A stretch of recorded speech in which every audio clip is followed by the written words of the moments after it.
So I guess the information we presented today about roll your own tobacco and some of the misperceptions that people have about the harmfulness of roll your own tobacco, the evidence that we've presented to the students will hopefully inform their future conversations they may have with peers about these products, and hopefully we've presented some new ideas about the tobacco industry and the types of marketing and methods that they use.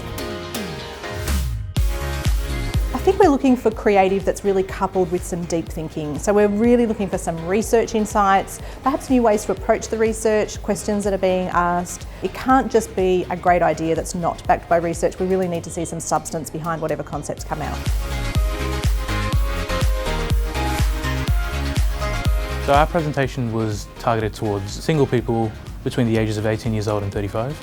It was conveying a message that roll your own cigarettes are, as we described it, a wolf in sheep's skin, because people do assume that it's a lot healthier and cleaner, but it is in fact just as dangerous as factory rolled cigarettes. I think there's nothing like investigating a real world example of a really huge problem. So I'm hoping that the RMIT students will really benefit from sinking their teeth into a massive problem. It's a leading cause of preventable death and disease. So looking at something that really affects our community and working to change that will be, I hope, really beneficial for the students.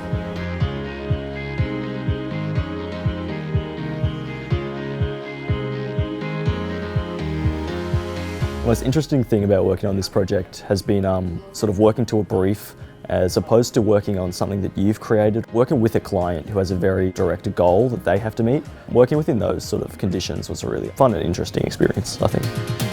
The best thing about this experience was definitely the work integrated learning. The project was very valuable because it gave us a taste of real work experience. So I think it's really important that students get to investigate these real world issues in their studies. Students get the satisfaction of presenting their work to a client on a real world issue, and it's also really important for their CV. So organisations like Cancer Council Victoria, when we're recruiting staff for graduate positions, to see on their CV that they've participated in a project like this and have dealt with some of the complexities of real world issues can really set them apart from other candidates. So it's actually really beneficial for QUIT and the Cancer Council to have RMIT students working on this, because we're really hoping we can get some insights into a student demographic or a young adult demographic that we actually can't get ourselves. So we're really looking forward to having those creative minds and perhaps some groups of people that we can't tap into very easily.